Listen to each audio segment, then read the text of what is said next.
Hey guys, how you doing? Today I'm going to be reviewing The Mandalorian and Grogu. This is the first Star Wars film in cinemas since 2019's The Rise of Skywalker. That abomination of a...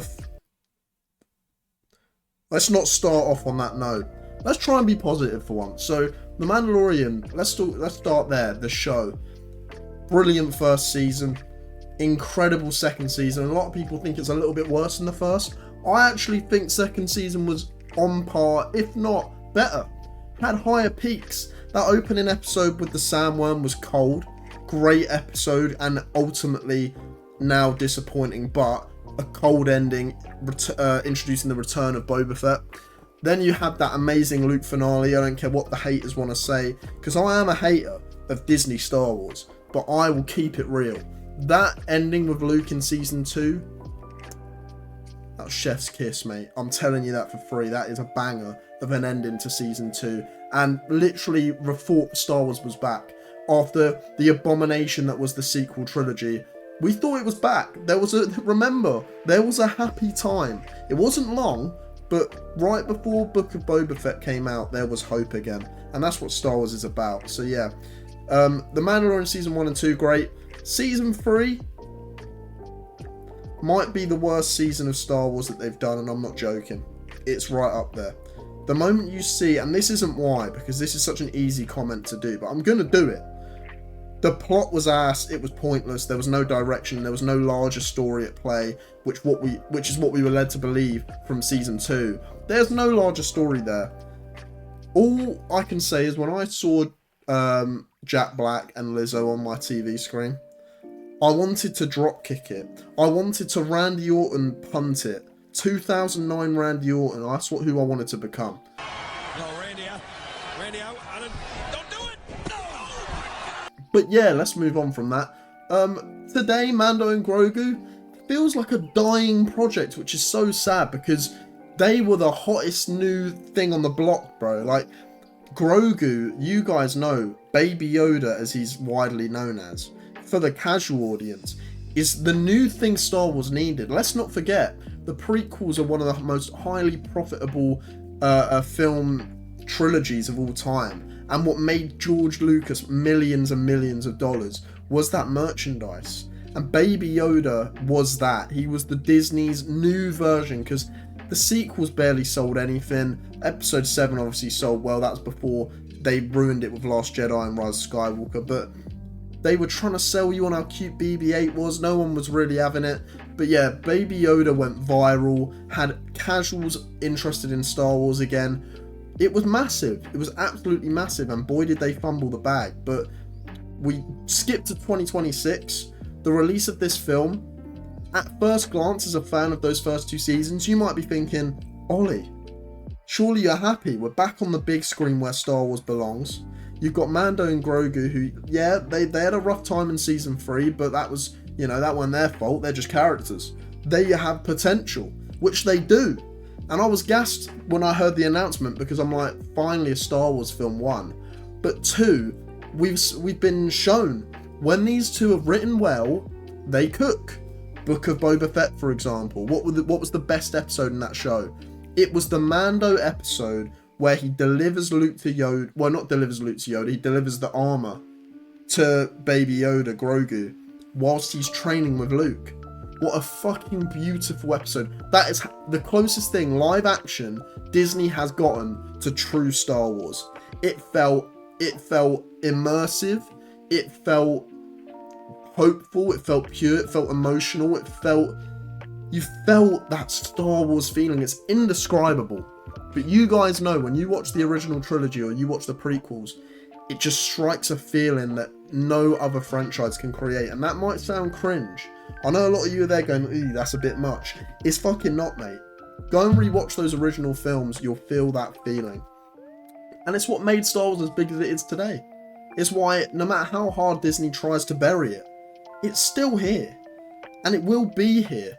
And hopefully Dave Filoni can turn stuff around, but let's just say, under Kathleen Kennedy, she fumbled Star Wars heavily, and this, I believe, is the last film that was going to be under her, because she was still actively at the head of Lucasfilm when this was being made and developed. correct me if I'm wrong, guys, this is the last film that she is going to be directly responsible for being the head of Lucasfilm 4. Because if you didn't know, she's finally fucking leaving. Oh my god. Yes. It's time to celebrate that. But let's just say, did she leave a good stamp on her exit with this film? No? Maybe? No. It's nothing special, guys. I'm gonna be so real. This film is mid. The Mandalorian is back. Unfortunately, this film, I'll go into depth on different stuff because I've got a lot of things to say as a massive Star Wars fan. I will say this isn't horrible. This isn't horrible, and there were a couple clips that they shown in the promotion of this film, which they promoted horribly, by the way, but there's a couple clips that they showed where I went, oh my god, this is going to be, like, hilariously bad. This is going to be Book of Boba Fett again. Genuinely what I thought going into this. It's not that bad. It's just mid. Which is arguably worse, because I'm going to have no emotions towards this in a week's time. I'm going to forget it existed. But yeah, let's go through from the start. Let me read a quick Google summary, because we're professional here, about, you know, a summary of the film's plot. The evil empire has fallen, but Imperial warlords remain scattered throughout the galaxy. As the fledgling... Let's try that one again. As the fledgling New Republic works to protect everything the rebellion fought for, they enlist the help of legendary Mandalorian bounty hunter Din Djarin and his young apprentice Grogu. That's so vague, but you get the point. Right, so this was directed by Jon Favreau, right? Experienced director, directed Iron Man, kicked off the MCU. He's a great director. This is mid. As was season 3 of the show. I don't know what's happened to Jon Favreau, but I'll just say it's directed competently. Nothing special. But this film should have been and could have been way better. And I have the solutions, and I'll go into it in a bit. Let's start off with actors though. So you've got arguably a stacked cast, which is also balanced with absolute poo talent that can't act. Genuinely, it's the weirdest cast of all time. Pedro Pascal smashes it again. I don't care, there's so many haters of Pedro Pascal. When people get so big, it's more popular to trash them.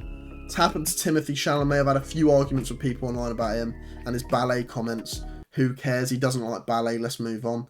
But Pedro Pascal, he smashes it. He's fine. He's great as the Mandalorian. It's not a role that requires you to be an Oscar-worthy actor, but he plays the part well, and I buy him in the role, and I think him acting with a puppet goes under the radar. I think him and Grogu are great together. They are. They always have been. It's what sold the show and why everyone loved the show. Yes, a lot of that's down to Grogu's cuteness, but let's not forget Pedro Pascal has to work. Yes, it has to feel real, and he does a great job. Now, Sigourney Weaver's here. One question: why? Why is she here? It's the most basic performance. You could have got your nan, to play that role, and I would have believed it. She doesn't need to be it. It's a wasted talent. I hate when they cast great actors and actresses in roles that don't need them. She's above this, let's be real. That's not a role that needed her. So that was fine. She played it whatever. I don't even think she was trying, to be honest. She's getting a payday. She's moving on. Steve Blum plays Zeb, and this is a bit of a disappointing part of the film. Zeb is not utilised in the way I thought he was. He was present at the start of the film, and I'm like, oh, cool. Zeb from Rebels, which, by the way, I'm not a big fan of Rebels. But I thought Zeb was cool. And I thought, oh, Zeb's going to join the team. You're going to get a lot of Zeb and Mando team-up manoeuvres, and you get a sequence of it towards the start of the film, leading maybe towards the middle. But I thought you'd get more. Doesn't ruin the film for me, but that's just a thing I throw out there. He was fine. He was fine in the role. Martin Scorsese's name popped up on the screen, and I had to check I wasn't on crack, because why the fuck is Martin Scorsese's name on the screen for The Mandalorian and Grogu? I can tell you why. It's for the money, but also, where was he? I actually don't know who he played. fuck that. I'm going to check because I'm reviewing the film. I should know this. Wow, so he played the guy, the food vendor guy, at the start that Mando was getting information off of about where the hut was. What's the name of the hut? Rotter the Hut. Yeah, I didn't know that. Didn't know that. He did a decent job. Why is he here? Who knows? But that was actually quite a good little role for him. So yeah, now that I've seen that, yeah, you can instantly hear him. So yeah, I probably should have clocked that a bit earlier. But yeah, thought that was a bit random, but worth mentioning. Now here we get into the negative side. There's your positive cast list-ish. Jeremy Allen White, not his fault. Amazing actor. If you don't know who he's played, if you've not seen The Bear, he is fantastic in that show. Go watch The Bear on Netflix. Not on Netflix, on Disney Plus. Watch it on Disney Plus. Fantastic. Fantastic. Probably the best original show on Disney Plus. And he is amazing in it. It blew him up. Another film, The Iron Claw, he's great in that. But he's a great actor, that's what I'm trying to say. And here, it just doesn't work. His voice doesn't suit the Hut. It doesn't help that all the Huts are just speaking English now. I wish they just had their own language. I don't know. Hearing them speak English just looks goofy. I don't know what it is. Do you guys agree? I don't know why, but a Hut, this big blob of a thing, this big slug, speaking your and my language, it just felt goofy.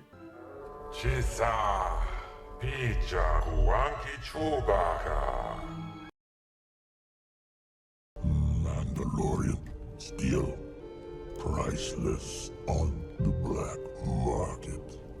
Cheesy. I didn't buy it and I didn't like it. Also, I'm going to talk about the sound now, briefly. I rarely ever... That was the chair, that wasn't me. I rarely ever talk about the sound mix of a film.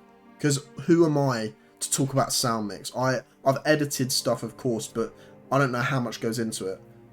Even I was like, what the fuck is going on?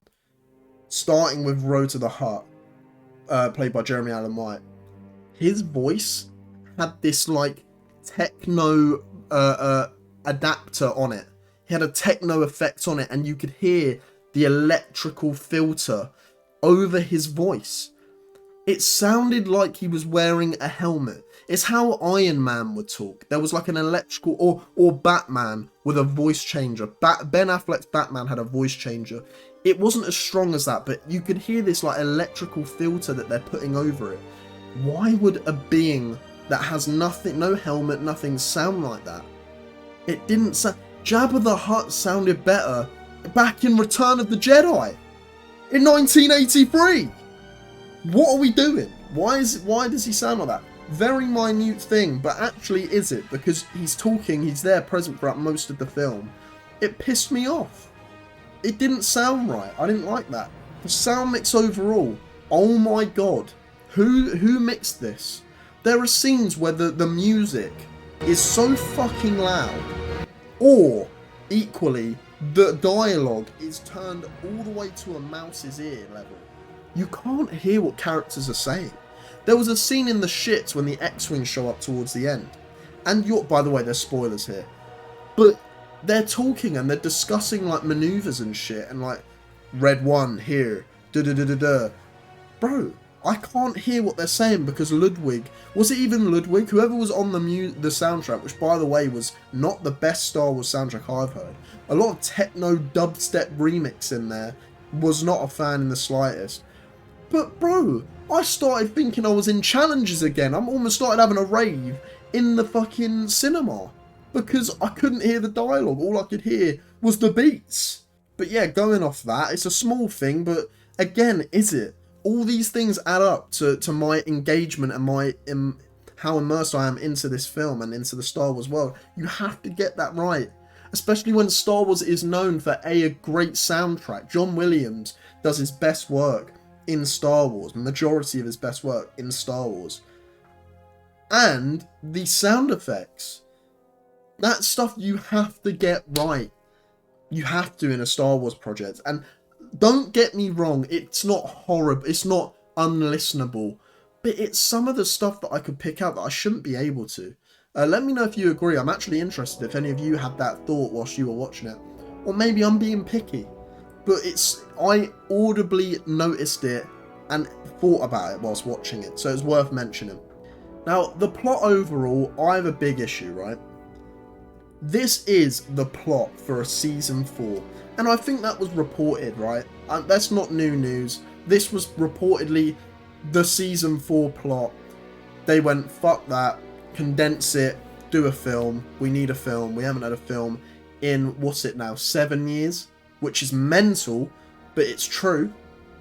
And they went, fuck it, let's make a film. The plot is Mid-DeLorean. No, I'm joking. But the plot is clearly a TV plot.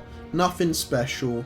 Finding the classic Mando, we find this person. Oh, but we don't have enough information. Let's do a fucking 50-minute side quest for some other prick we don't care about to get to this person. Oh, but something goes wrong there. Now we've got to solve this issue. And now we have to find another person to help us. And look, the mission's done. We found him. Oh, but it goes wrong. It's the cliche Mandalorian structure. And you're used to it at this point. And it's frustrating because I don't want to say lazy, but it's lazy. Give me something new. Give me something decent. Give me something epic. Star Wars. That's the title, yeah? Star Wars presents Mandalorian and Grogu. Where's the war?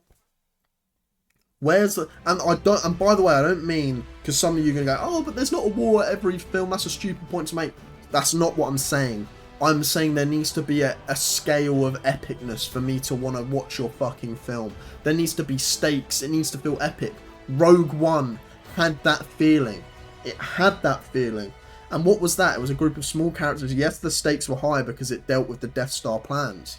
But a Star Wars, you need to be able, through music, through performance, through story, through acting, through cast. A lot of people here were not cast correctly. The guy at the start who's in a promotional clip, when he goes, "We haven't got him, he's under us." Are you fucking kidding me?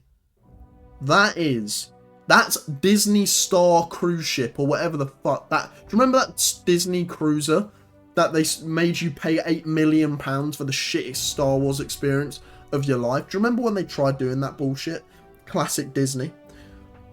It felt like it was someone acting on there. No way.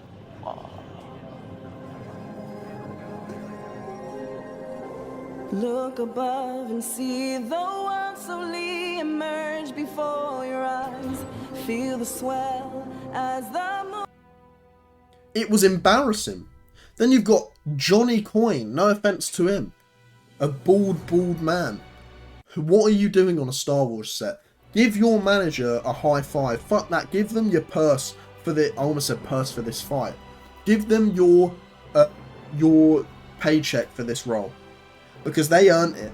You, my friend, belong on Coronation Street, EastEnders. If you're American viewers, those are shitty UK shows that require zero acting.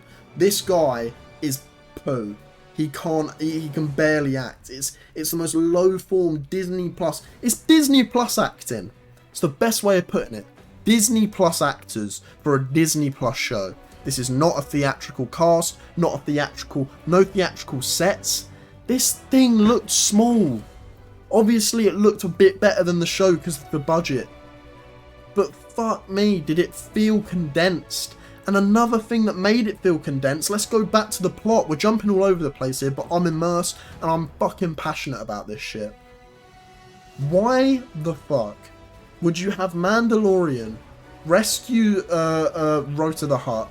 We're going back and forth. Oh, he has to do this side quest. Finally does it.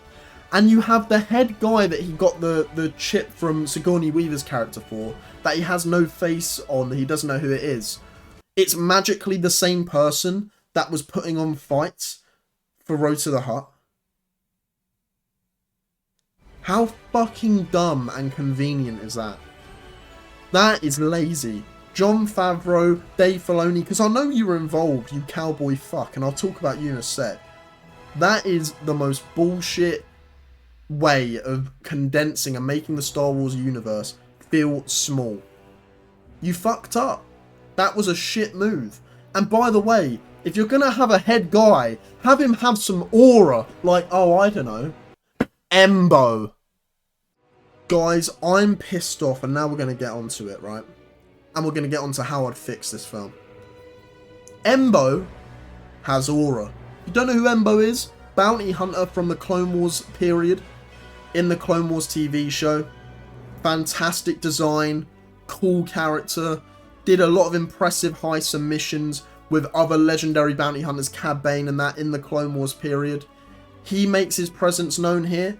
He hunts down the Mandalorian, captures him for the Hutt twins, or the Hutt siblings, whatever they were. Maybe they were going out, I don't know. But yeah, he hunted down Mando for betraying the Hutts and saving Rota the Hutt. And this guy has aura. There's a shot of him walking in the rain. Bro, I felt like slow-mo Yeet should be playing in the background. This shit was so fucking hard. And it just commanded respect. I instantly went, yeah, that's a badass. We're back. This is a badass Star Wars character. Give me him. And then I had a Homer Simpson shout out that movie. I had an epiphany. Thank you, boob lady. The film should have started with Embo pulling up at night. That scene, and that is, bear in mind, an hour into the film. Probably around there, I'm guessing. It felt like a fucking hour. That should be the opening of the film. Because where did we leave them? Everyone had an issue with season 3 on, oh, and now we just left them. They're fucking, what? They just put their feet up at some random house. Whoop-de fucking do. Who cares? What a waste of a season. And I agree. It's not the point. This instantly pulls us into something a bit more interesting and a bit more exciting. If you open up on that same dusty house that they built for each other, and it's all peaceful, and it's raining, and you just see Embo aura walk through the fucking grass, and piece up Mando with ease, and put him in the ship and drive off, and it's a shot of Grogu left behind staring up at the ship, and that way we have stakes. Title card drops on Grogu's scared face, but it turns into a more rageful face. Bro, you've got me locked in. Do that. Dave Filoni, Jon Favreau, please hire me. Get me in that room. We can bounce ideas off, because that grabs your audience. Just not this fucking Imperial chase with Mando and Grogu on some goofy shit with people that can't act. No. None of that, please. None of that. We don't need it. We don't want it. Leave that alone. Let's get into the other main issue. That's, by the way, that's where we would have started the film. We could have developed that story a bit more. I would have had Embo be a bigger protagonist working for a bigger boss than that bald mug who can't act. I would have had a massive boss, maybe related to Thrawn or Moff Gideon. Maybe you sort out the Moff Gideon thing, because that was the most underwhelming wrap-up of a villain I've ever seen. You had Giancarlo Esposito, and you fumbled the bag. Fumbled it. Why is he creating Force sensitive clones with ease? Why have you done that? I thought you cared about the lore. That seems to break a lot of lore to me, pal. But I'm getting too heated. Let me, inner Jedi, peace, meditate. We're good. Alright. The next main issue of this film, the main issue of Star Wars right now, is fucking Grogu. Could have worded that better. Grogu. Grogu is such an interesting character. He is simultaneously the best thing Disney Star Wars has created in terms of a character, next to Kylo Ren, but they fumbled that. And yet, he is the biggest problem of everything he's in. Let me explain. The Grogu effect is he's OP, he can force heal, any time that any convenience needed, he's there, right? It's a writer's wet dream is my point. It's a writer's wet dream to have a film and write a film including Grogu. Because he's your fucking get out of jail free card, you know what I mean? But his origin, his relationship with Mando, his learning with Luke, his unknown future, we don't know what happens to him. There's so much potential, that's the word, there's so much potential. with that character, right? This was the movie, and now I'm getting annoyed. This is the movie to stop the fucking goofy Grogu bullshit. We're done. We're done with it. We've done it. Him playing with buttons in the ship, him doing stuff wrong, him pulling over fucking food for himself. I don't want to see it again. Please. Please. We're done. The fucking goofy shtick of him being a funny little comedic Don is done. It's tired. Move on, please. It's like if The Rock was still in WWE today, doing his same old, if you smell, it would be, bro, what are we doing? What are we doing? It's played out. Sometimes you've got to move on. And he needs to develop as a character. All jokes aside, I'm being serious now. All jokes aside, you need to develop his character, and it's time. This was the film to do it. Finally, Mando and Grogu on the big screen. Maybe have Din Djarin, what Grogu thinks, get killed.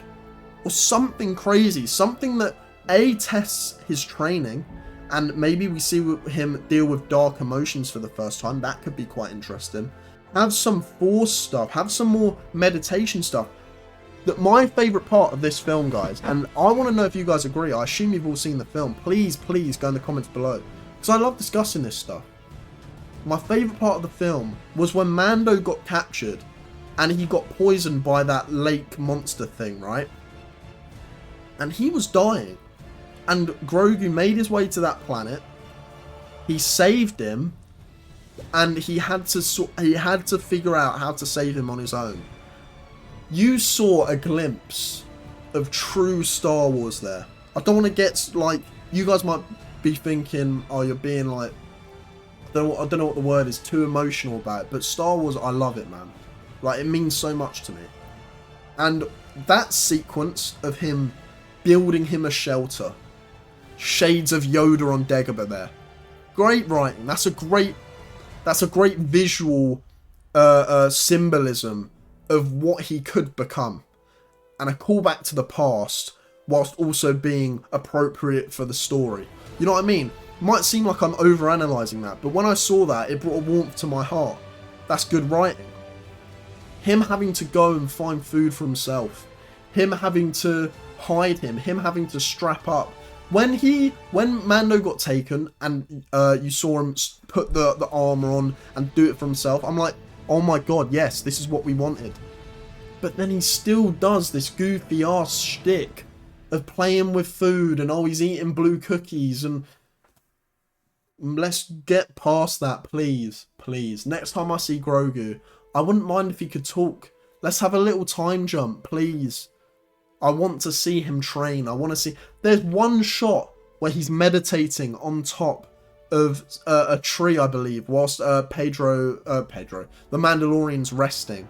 And there's a shot of Grogu meditating. I would have loved 2, 3, 4, 5 more minutes of just seeing what he's doing. Maybe we see a vision. Maybe we see what he's connecting to. Maybe we see a flashback to his time with Luke that we hadn't seen. We'd only seen an episode of him training with Luke. Maybe we flash back to him learning a valuable lesson of maybe, here we go, I've done it. Let me cook. Maybe we go back to a Luke training session and Grogu, maybe it's quicksand and he has to work out a way to navigate it, and he trips and he falls. And as he panics, he can't stop panicking. And as he panics, he sinks deeper and deeper. And Luke uses that as a metaphor. Oh my god, bro, that's such a good scene. Disney, I'm copywriting that. But let's just say Grogu starts panicking, he goes sinks deeper and deeper, and Luke gives some badass Luke calm line of guidance and help. To be like, the more you let your emotions control you, the further you fall. Bro, that's a bar! Where have I come up with that? Should I write that shit down? That shit was hard. But anyway, that's not the point. I'm saying we could have gotten a fucking cool flashback to a character like Luke that gives you a bit of a wow, oh my god, that's Star Wars, that's big, that's epic, that's worthy of being a film. Give me something like that. And it also isn't just a remember this scene. It isn't cheap because it reinforces and progresses Grogu's character in that moment. He could have been panicking about, oh my god, how do I save Mando? He's not waking up, and then he does that, and he calms down, he meditates, and he just perseveres, explores the area, and then you have him when all hope is lost. He stumbles across that guy who was he stole the fish from, and then he could have a nice conversation with him. Like, there's so much you could do, and this is what I want to get. Because I am very, very worried about Dave Filoni taking over now. If you asked me this 5 years ago, I would have said Star Wars is saved. I would have. I'm not joking, because the Clone Wars is that good. I think it's become abundantly clear that Dave Filoni thrives in animation. He's not built, not yet at least, he's not built for live action. And the final nail in the coffin, my friends, will be Ahsoka Season 2, which has been delayed. That's his final chance. 3 strikes, you're out. That will be probably his 5th strike, but I'm not keeping count. That is a Hail Mary. Ahsoka Season 2, which, by the way, has massive implications for the future of Star Wars. I've heard from reports. A lot of Anakin stuff, a lot of stuff with the Force, a lot of Mortis stuff. It sounds nuts. A lot rides on that season of television, because, by the way, let's not pretend like Ahsoka Season 1 was good. It had potential, it had great episodes, but as a season of television, it was underwhelming. It was. It really was. Dave Filoni needs that to bang. He really does. This film is not giving strength for me. It doesn't bring me confidence. And let's talk about Dave Filoni, you fucking wanker. I hear you, bro. I saw you. Did anyone watch the film? I hope you watched the film. He was there at the end, at the bar. This fucking cowboy mug had the audacity to put himself in the film. Bro, you do that when your film is good. When you're proud to be in it. You can't be proud of Star Wars right now. You can't. And if you're proud of Star Wars, I can't believe you're a Star Wars fan. You might deserve the biggest Oscar of all time then. Because how could you scam Clone Wars and that relationship with George Lucas? You can't scam that. I refuse to believe it. Because how can you see what's coming out? And maybe he doesn't agree with it. Maybe he just didn't have the power at the time. But his name is behind this film, and if this is all you could cook up, what's happened? You couldn't think of anything better than this? Really? I just thought of a scene that could have slotted in so nicely. And that's me waffling on YouTube. Who the fuck am I? I'm no one. And there's so many fans that could think of stuff that's better than what we got. It's sad. It's sad. You know what it reminded me of? I'll rage bait the DCU fans as well. James Gunn shoving his face in that Creature Commandos opening. And I know what some of you will say. You'll think I don't have the knowledge. You'll go, oh, he didn't do that, by the way. It was the team that threw that in there. And he said, yeah, fine. I would have said, take me out there. It's not about me. I would have. On my life. It's corny. It's cheesy. It makes you look like a wanker. It's not about you. Dave Filoni, get out of there. You don't see Kevin Feige prancing around the Marvels. Do you want to know why? Because the Marvels was ass. Did you see him prancing around Civil War, which was goated? No. Do your fucking job. Get Star Wars back on track. Please. Please do that. For me. For everyone. Please. And let's cook up something good. Right, I can't lie, guys. I'm going to wrap it up. Because my computer just crashed and I almost lost all my sound recording. So I'm not going to risk my luck. But yeah, action was decent. Action was good. Overall, I'd give this probably a 5 out of 10. Mid. Enjoyable. Maybe it would round up to a 6. But out of principle, it's a 5. Because we're done with this. We need actual ambitious scripts. Ambitious projects, exciting projects that excite me, that build the future of Star Wars, that build to a bigger plot, a bigger storyline, something that the fans can look forward to, that we deserve to look forward to. You've had this franchise for over a decade. What the fuck have you done with it? What have you done? It's embarrassing. And this film is a sign of the past. This is a sign of the past. This cannot be the sign for the future. Because if this is the sign for the future of Star Wars, Dave Filoni, like Kathleen Kennedy, get the fuck out of here. Hopefully we'll let you cook. You've just got it, we'll let you cook at the head of Lucasfilm's creative.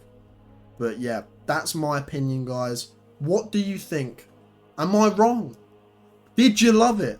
If you did, get some help. No, I'm joking. Everyone's entitled to their own opinion, but tell me why, at least in the comments below. But yeah, thank you guys for watching. I hope you did enjoy, and I'll see you in the next video. Bye, guys.